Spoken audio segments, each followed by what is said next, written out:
ஒரு ஊர்ல ஒரு முனிவர் இருந்தார். ஒரு நாள் அவரை பார்க்க 4 பேர் வந்திருந்தாங்க. முனிவர்கிட்ட அந்த 4 பேரும், சாமி, உலகத்தை புரிஞ்சுக்கவே முடியலையே, அதுக்கு என்ன வழின்னு கேட்டாங்க. அதுக்கு அந்த முனிவர், தெரியலையாப்பான்னு ஒத்த வரியில பதில் சொல்லிட்டாரு. ஆனாலும் வந்தவங்க விடாம, என்ன சாமி, நீங்க எவ்வளோ பெரிய முனிவர், இத கூட தெரியலேன்னு சொல்றீங்களே அப்படின்னு கேட்டாங்க. அதுக்கு முனிவர் அவங்க கிட்ட, சரி, இப்ப நான் உங்களை ஒரு புஷ்பக விமானத்துல அழைச்சிட்டு போவேன். போற வழியில ஒரு காட்சியை உங்களுக்கு காட்டுறேன். அதை பத்தி உங்களோட கருத்தை நீங்க சொல்லணும்.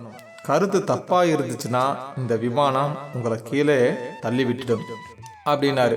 சரின்னு அந்த 4 பேரும் முனிவரோட சேர்ந்து புஷ்பக விமானத்துல ஏறினாங்க.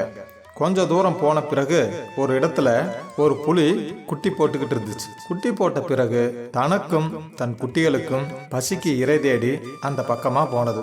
அந்த பக்கமா ஒரு மான், அதுவும் குட்டி போட்டுட்டு பசிக்கு தண்ணீர் குடிக்கிறதுக்கு வந்துச்சு. மானை பார்த்த அந்த புலி சட்டுன்னு அது மேல பாஞ்சு அதை கொன்னு தானும் சாப்பிட்டு தன்னோட குட்டிகளுக்கும் கொடுத்துச்சு.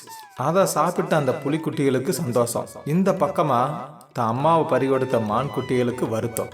இந்த காட்சியை அவங்க கிட்ட காட்டின முனிவர், இத பத்தி உங்க கருத்து என்னன்னு கேட்டாரு. அதுக்கு அந்த 4 பேர்ல ஒருத்தர், இது ரொம்ப தப்பு, மான் குட்டிகளுக்கு இப்ப தாய் இல்லாம போச்சேன்னு சொன்னாரு. உடனே அவரை அந்த விமானம் கீழே தள்ளி விட்டுடுச்சு. அடுத்த ஆளை பார்த்து முனிவர் கேட்டாரு, ஏன்பா, உன் கருத்து என்னன்னு. ஏற்கனவே ஒருத்தனை கீழே விழுந்ததை பார்த்த ஆளு, இவன், இல்ல, இது சரிதான், ஏன்னா புலிகளுக்கு இரையாகத்தான மான்கள் இருக்குது அப்படின்னு சொன்னாரு.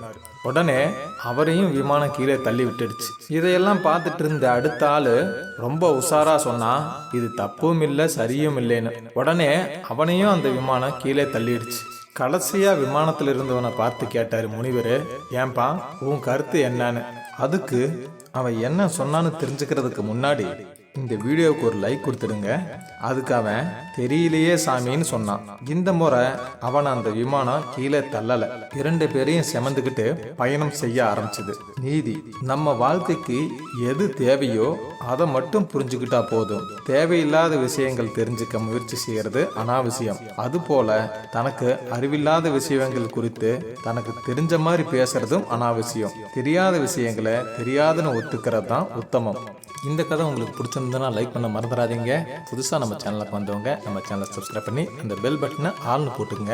ஏன்னா அடுத்து ஒரு சூப்பரான கதை சொல்ல போகிறேன், அது உங்களுக்கு உடனே வந்து சேரும். இந்த கதை யார் யாருக்கெல்லாம் பிடிக்கும் நினைக்கிறீங்களோ அவங்களுக்கு அதை ஷேர் பண்ணுங்க, குறிப்பாக உங்கள் ஃப்ரெண்ட்ஸ் அண்ட் ஃபேமிலிக்கு.